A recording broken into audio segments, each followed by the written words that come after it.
Thank you for your warm introduction, Mr. Tofsky, Dr. Jansen, dear friends of the Muslim-Jewish Conference. This is the first time that the Muslim-Jewish Conference takes place in Germany.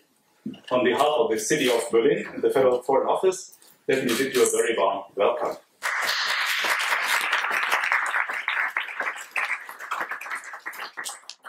As you may have heard, the Maccabi Games drew to a close shortly before you arrived in Berlin. The largest Jewish sports event took place in Germany 70 years after the Holocaust.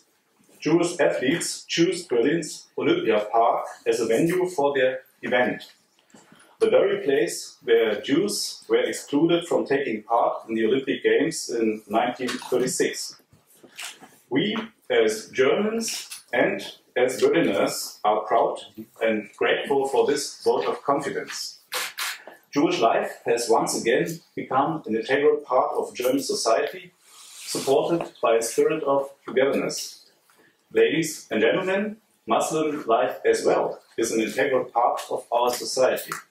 Around 4 million people of Muslim faith live in Germany and make visible contributions to our country's daily life, culture and political landscape. They play a vital role in making Germany a nation that is both attractive and successful. Just a few months ago, this year's Federal Congress of the Young Islam Conference was held here at the Federal Foreign Office. Young people from across Germany, Muslims and non-Muslims alike, come to these conferences to work together on visions for their society.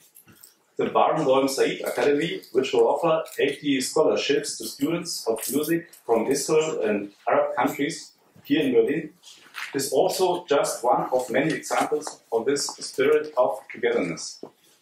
Unfortunately, however, it is also true that such togetherness among people of different nationalities and religions is not something we can take for granted in Germany or elsewhere.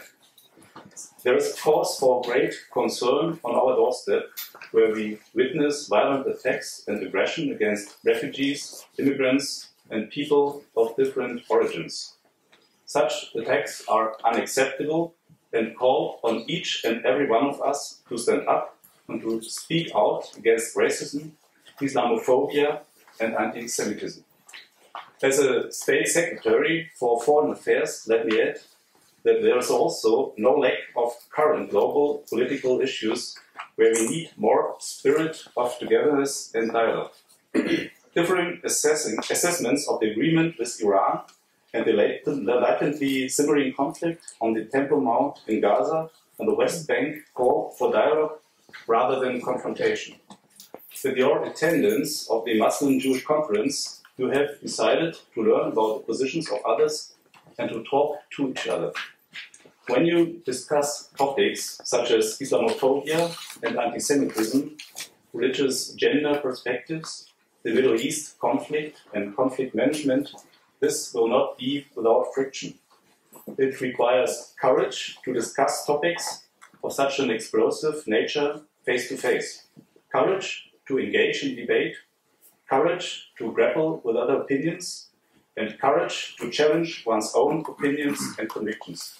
Of course, it is easier to hide behind the veil of prejudice. It is more comfortable to hold on to your own opinions.